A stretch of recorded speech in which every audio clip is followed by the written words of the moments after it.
आज हम अपना थर्ड लेक्चर स्टार्ट कर रहे हैं और ये क्लास 10th के लिए है और पेज नंबर है 11। फर्स्ट 2 लेक्चर्स में हम लोगों ने डिस्कस किया था कि ह्यूमन रेस्पिरेटरी ट्रैक्ट्स क्या है और ह्यूमन बीइंग गैसेस एक्सचेंज कैसे करते हैं, वो सारा पाथवे। अब हम देखेंगे कि इस रेस्पिरेटरी डिसऑर्डर्स मतलब कि रेस्पिरेटरी डिसऑर्डर्स का मतलब है कौन सी ऐसी डिजीज हैं जो रेस्पिरेटरी ट्रैक्ट से लिंक्ड है।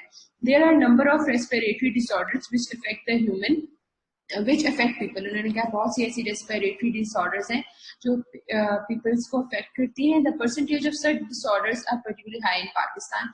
उन्होंने कहा कि ऐसे डिसऑर्डर्स का पाकिस्तान में हाई रेट है। हाई रेट क्यों है? Due to the more concentration of air pollution. और उन्होंने कहा है कि इसमें पाकिस्तान में एयर पोल्यूशन से लिंक डिजीजेस का रेट ज्यादा इसलिए है क्योंकि हम लोग एक एयर पोल्यूटेड कंट्री है। Such some of the important respiratory disorder। उन्होंने अब हम फर्दर उन्होंने बिलो कुछ रेस्पिरेटरी डिसऑर्डर दिए जो हम लोग डिस्कस करेंगे।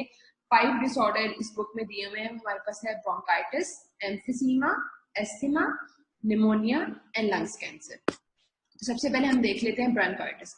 Bronchitis it is the inflammation of bronchioles. उन्होंने कहा कि ब्रोंकाइटिस क्या है? हमारे पास इन्फ्लेमेशन हो जाती है ब्रोंक्यूल्स में। इन्फ्लेमेशन होती है सोजन, मतलब कि हमारे पास जो ब्रोंक्यूल्स है उनमें क्या हो जाती है? स्वेलिंग हो जाती है। It result in the excessive secretion of mucus into the tube. अब स्वेलिंग की वजह से फिर क्या होता है कि एक्सेसिव सिक्रीशन होती है म्यूकस की, और म्यूकस कहाँ रिलीज होगा? ट्यूब्स में, which led to the swellings of tube। अब क्योंकि म्यूकस ट्यूब में प्रेजेंट है तो ट्यूब्स हमारे पास क्या कर जाएंगी? स्वेल कर जाएंगी। जब वो स्वेल कर जाएंगी तो हमारे पास क्या होगी? खुद ट्यूब्स क्या हो जाएंगी? नैरो हो जाएंगी। स्वेलिंग ट्यूब्स की वॉल में होती है। जब वॉल स्वेल कर जाएगी तो ओवरऑल जो वॉल्यूम है ट्यूब का वो हमारे पास क्या हो जाएगा? नैरो हो जाएगा। इट इज कॉज बाय, अब उन्होंने कहा है कि हमारे पास क्यों कॉज होती है? या फिर बैक्टीरिया कॉज करेगा, या फिर से वायरस कॉज करेगा, या फिर हमारे पास कोई केमिकल कॉज करेगा। There are 2 type of bronchitis. अब हमारे पास ना 2 तरह के, हमारे पास कोई भी जर्नल डिजीज है ना, हम डिजीज के लिए 2 वर्ड यूज करते हैं। एक तो डिजीज या तो एक्यूट हो सकती है या क्रोनिक हो सकती है। एक्यूट वो वाली डिजीज होती है जो हमारे पास क्या है? क्योरेबल है, जो हमारे पास ठीक हो जाती है। और हमारे पास जो क्रोनिक डिजीजेस है ना वो ठीक नहीं होती, वो परमानेंट डैमेज कर देती है बॉडी को। There are 2 type of bronchitis, acute and chronic. अब एक्यूट में, एक्यूट ब्रोंकाइटिस में क्या होता है? Usually lasted about 2 weeks. कितने टाइम के लिए रहती है? 2 हफ्तों के लिए रहती है। और इसमें पर्सन जो हमारे पास पेशेंट है वो रिकवर हो जाता है और उसको कोई भी परमानेंट डैमेज नहीं होता। लेकिन जो क्रोनिक है ना, ये हमारे पास क्या है कि कब होती है? जब ये हमारे पास इन्फ्लेमेशन वगैरह ब्रोंकाइटिस में 3 मंथ से 2 साल तक भी हो सकती है। अब इसके सिम्टम क्या है कि जितने भी हमारे रेस्पिरेटरी ट्रैक्ट्स हैं उनके जो सिम्टम्स हैं उनमें क्या होगा? आपको शॉर्टनिंग ऑफ ब्रेथ हो जाएगी, कफिंग हो जाएगी, स्नीजिंग हो जाएगी, आपको बुखार होगा, सर्दी लगेगी। तो ये सारे हमारे पास क्या सिम्टम्स इसमें भी शो होते हैं।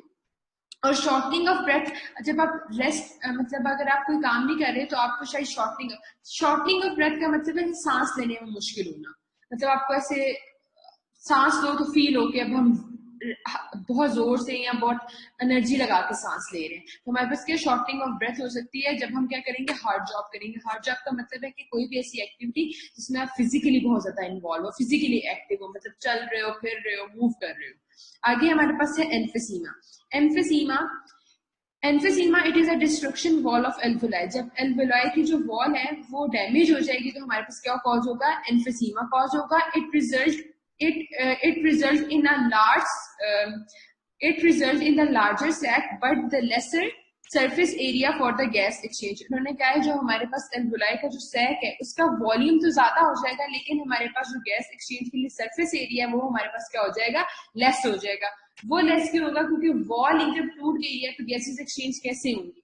The lung, as lung tissue break down, the lungs does not come back to their original position after exhale। उन्होंने कहा है क्योंकि लंग्स की टिश्यू की वॉल, जो लंग्स की वॉल है वो टूट चुकी है, लंग्स के जो टिश्यू है वो ब्रेक डाउन हो चुके हैं, जिसकी वजह से लंग्स कॉन्ट्रैक्ट नहीं करेंगे आफ्टर exhale। जब वो कॉन्ट्रैक्ट नहीं करेंगे तो air it can not be pushed out and it is trapped in the lung. तो हमारे पास जब लंग कॉन्ट्रैक्ट ही नहीं करेंगे तो जो ऑक्सीजन है वो लंग्स के अंदर ही रहेगी और वो क्या है? बाहर exhale नहीं होगी। The symptom of emphysema, it includes the shortening of breath. इसमें भी symptom क्या है? Shortening of breath है, fatigue होता है, थका हुआ फील करना, और हमारे पास है respiratory infections आपको बार बार होंगी, और हमारे पास क्या है? weight loss हो जाएगा. By the time of symptom of emphysema appear, the patient has usually lost 50 to 70% of his or her lung. उन्होंने कहा कि जब तक हमें emphysema के symptoms होते हैं, पर्सन के 50 to 70% ऑफ जो लंग्स हैं वो डैमेज ऑलरेडी हो चुके होते हैं. The level of oxygen in a blood में get so low that it causes severe complication.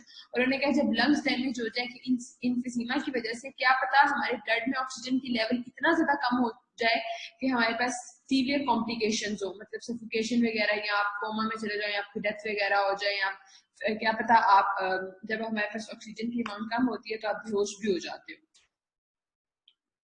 आगे हमारे पास है pneumonia. Pneumonia it is a infection of lungs. हमारे पास निमोनिया भी क्या है? लंग्स की इन्फेक्शन है. इट इज, अब हमारे पास दो तरह का निमोनिया होता है. एक हमारे पास होता है सिंगल निमोनिया, और एक हमारे पास होता है डबल निमोनिया. तो निमोनिया हमारे पास है क्या है? निमोनिया हमारे पास है infection of lungs. In this infection effect both the lung, it is known as double pneumonia. अब इन्होंने कहा है कि अगर ये इन्फेक्शन हमारे दोनों लंग्स को डैमेज कर देगी तो हम इसे क्या बोलेंगे? डबल निमोनिया बोलेंगे. Most common cause of pneumonia is bacteria. उन्होंने कहा है जो हमारे पास जो बैक्टीरियम बट बैक्टीरिया का सिंगुलर है, तो हमारे पास उन्होंने कहा है जो हमारे पास निमोनिया है वो उसे कौन करता है? बैक्टीरिया कॉज करता है.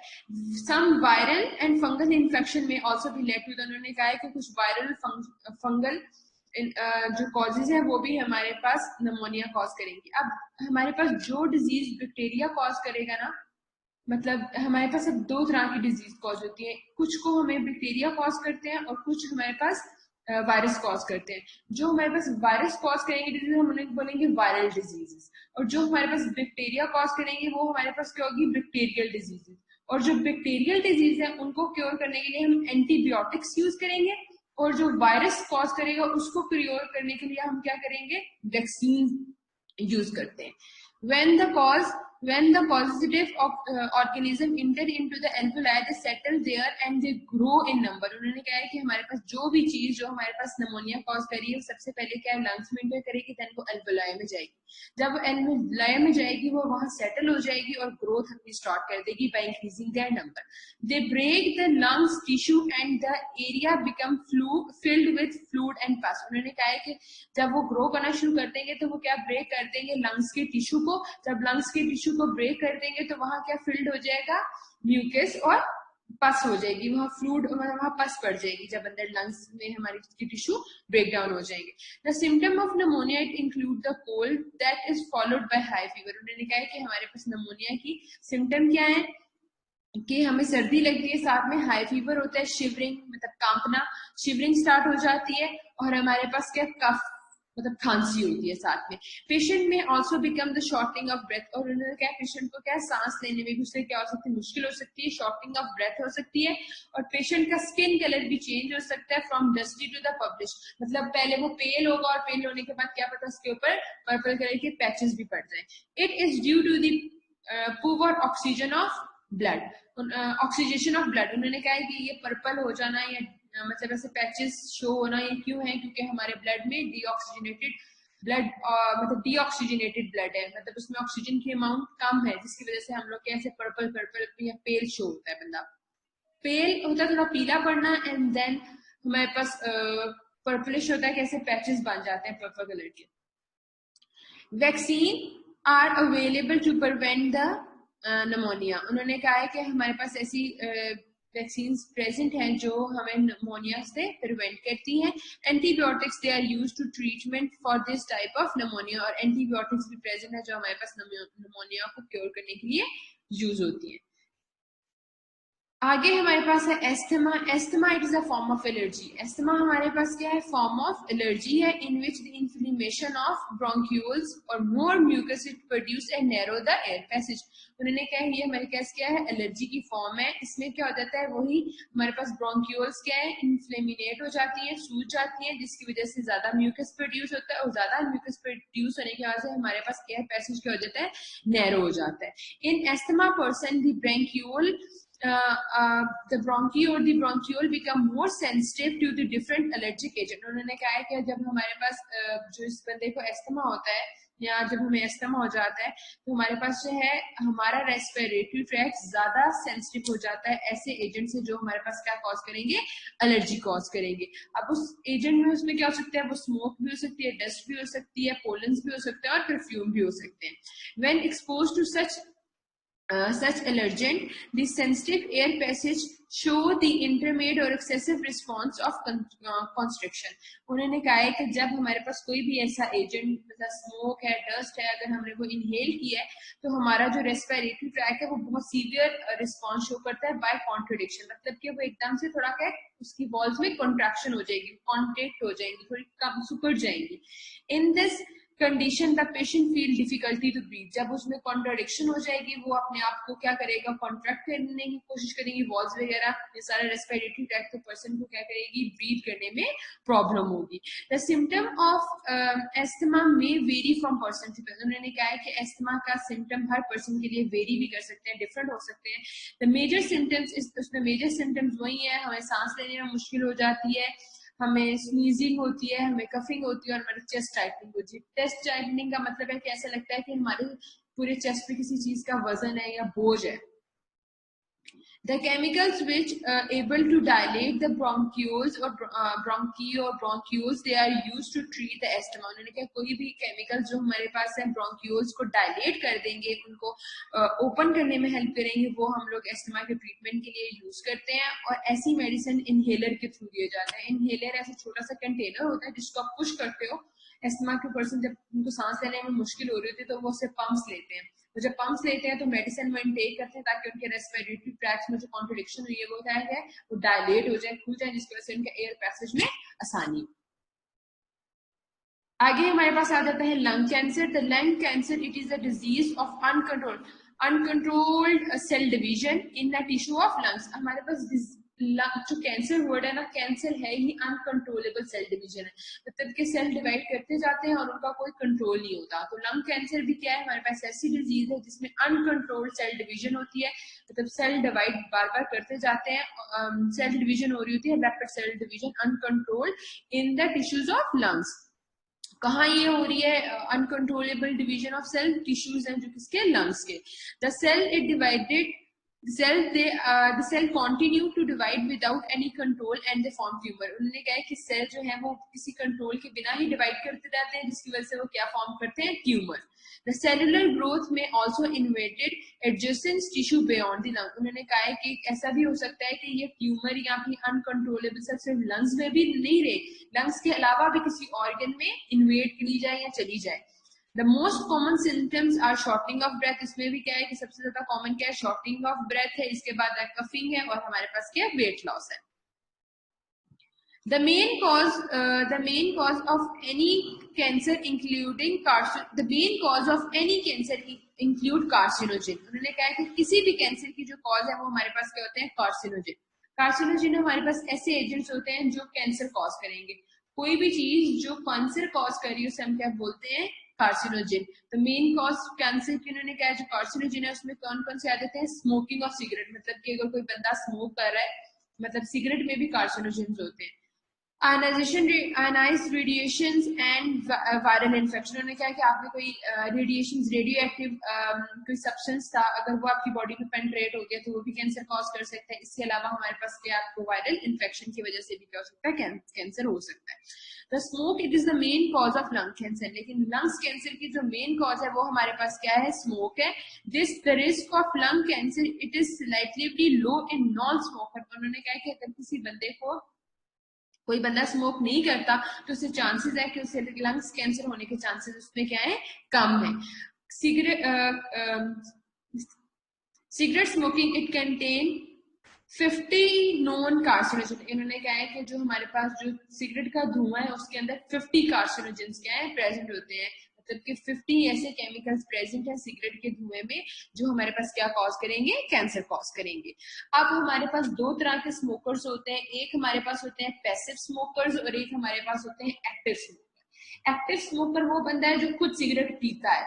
पैसिव स्मोकर वो बंदा है जो सिगरेट पीने के वाले के पास बैठते हैं। मतलब एक बंदा अगर सिगरेट पी रहा है तो उसके सराउंडिंग में जो बंदे बैठे हुए हैं जिसकी स्मोक से इफेक्ट हो रहे हैं उसे हम क्या बोलेंगे, passive smoker. Passive smoker it inhale the smoke from other smokers. उन्होंने क्या, पैसिव स्मोकर क्या कर रहा है, इनहेल कर रहा होता है स्मोक दूसरे बंदों के स्मोकिंग की। It is also called the lung cancer. उन्होंने कहा जो पैसिव स्मोकर है, जो पैसिव स्मोकिंग है वो भी हमारे पास क्या है, लंग कैंसर कॉज कर सकती है। The smoke from the burning end of a cigarette it is more dangerous than a smoke from filter and.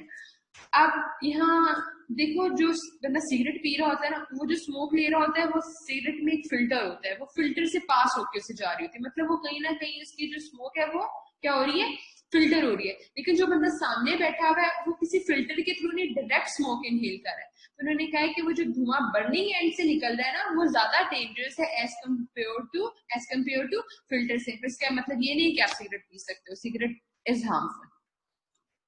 The elimination of tobacco smoking, it is the primary goal in the prevention of lung cancer. उन्होंने कहा है कि eliminate करना जो हमारे पास है कि हमने टबैको स्मोकिंग को या सिगरेट स्मोकिंग को, आप किसी भी तरह अगर टबैको ले रहे हो उसको प्रिवेंट करने की कोशिश की जा रही है ताकि लंग्स कैंसर को कंट्रोल किया जाएगा, प्रिवेंट कर सके। The World Health Organization has called the government to stop the tobacco advertisement to prevent the young people from taking up the smoke. उन्होंने कहा है कि वर्ल्ड हेल्थ ऑर्गेनाइजेशन ने हर दुनिया के पीपल को कांटेक्ट किया ताकि वो टीवी पे या लोकल टीवी पे एड ना दें टबैको की, ताकि ये ना हो कि लोग सिगरेट की कमर्शियल को देख के, एडवर्टाइजमेंट को देख के लोग अट्रैक्ट हो। तो प्रिवेंट है, इसीलिए वो अक्सर आप जब सिगरेट लेते हो तो ऊपर एक कॉशन भी दी होती है कि it can cause the cancer. Bad effect of smoking. The smoking is harmful due to the chemical in the cigarette and smoke. उन्होंने कहा कि स्मोकिंग हार्मफुल क्यों है, क्योंकि उसके अंदर जो केमिकल्स प्रेजेंट है, जो सिगरेट में भी प्रेजेंट है या किसी भी स्मोक में प्रेजेंट है। The tobacco smoke it contain 4,000 different chemical. उन्होंने कहा जो टबैको की स्मोक है उसके अंदर 4,000 केमिकल प्रेजेंट है, out of which at least 50 they are carcinogen. उस 4,000 में से 50 ऐसे केमिकल हैं जो हमारे पास क्या है, कैंसर कॉजिंग है। Many people think that the lung cancer it is only smoke related disease and it is number one cause of death among the smoker. उन्होंने कहा कि बहुत से लोग ऐसे सोचते हैं कि लंग्स कैंसर जो है वो किसकी वजह से आता है, स्मोक की वजह से आता है। और लंग कैंसर के जो सबसे ज्यादा कॉजेज है ना वो स्मोक की वजह से, मतलब जो बंदा स्मोक करता है उसमें ज्यादा चांसेस है कि वो क्या करेगा, लंग कैंसर को डेवलप कर लेगा। Cigarette smoke affect the body from head to toe. उन्होंने कहा है कि सिगरेट की जो स्मोक है वो आपको सिर्फ लंग्स को नहीं डैमेज करती, वो आपके पूरे फ्रॉम हेड टू टो आपकी पूरी बॉडी को अफेक्ट करती है। Smoker have much high risk of development number of life threatening disease. उन्होंने कहा जो बंदा स्मोकिंग करता है उसे बहुत सी लाइफ थ्रेटनिंग डिजीज हो सकती है, मतलब ऐसी बीमारी हो सकती है जो उसे जान लेते हैं उसकी, मतलब उसे दिल की प्रॉब्लम हो सकती है, उसका सर्कुलेटरी सिस्टम अफेक्ट हो सकता है, उसकी बॉडी में ऑक्सीजन डेफिशिएंसी हो सकती है, उसे डिफरेंट बीमारियां हो सकती हैं।